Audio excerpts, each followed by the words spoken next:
and brothers. Thanks everyone for being here. We're from the organization March Forward.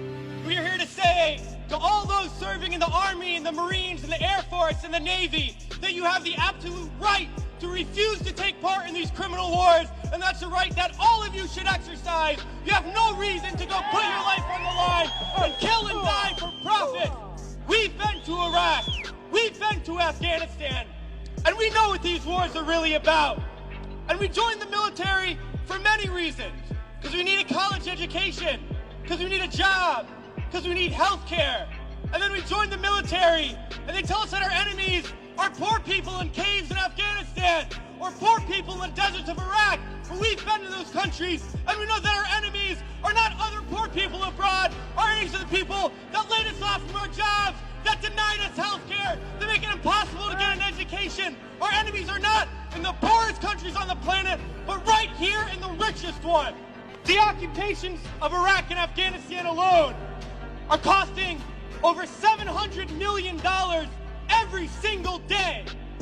This is a crime every single day, while so many of us are hurting. Well, I think all of us here and the vast majority of people in this country would agree that we can spend $700 million a day better than bombing people that we have no reason to bomb. We can spend $700 million a day rebuilding those countries we've destroyed. We can spend $700 million a day caring for the veterans we get home when they get home, and then we can spend $700 million a day giving every single person health care, a college education, a job, and a livelihood, and a home. That's what we need to be spending our money on. But this government is not going to do that.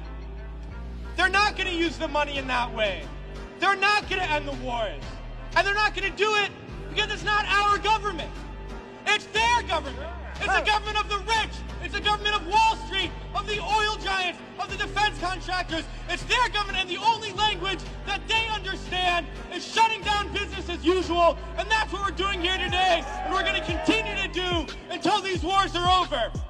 It's crystal clear now that these wars are going to continue and expand and go into other countries. That is the trend. That is what we know, that there is perpetual war, and it's only going to stop if the people stand up and stop it. And that's what we're going to do, sisters and brothers. A lot of people ask me, what do we do? Because we all know things are bad. We all see the atrocities on TV. We read about it. We experience it. People always ask, what do I do? Because we always want to know what to do. Do we vote? Do we support a politician? Do we join an organization? What do we do? Well, I'll tell you what we do. It's simple. We fight.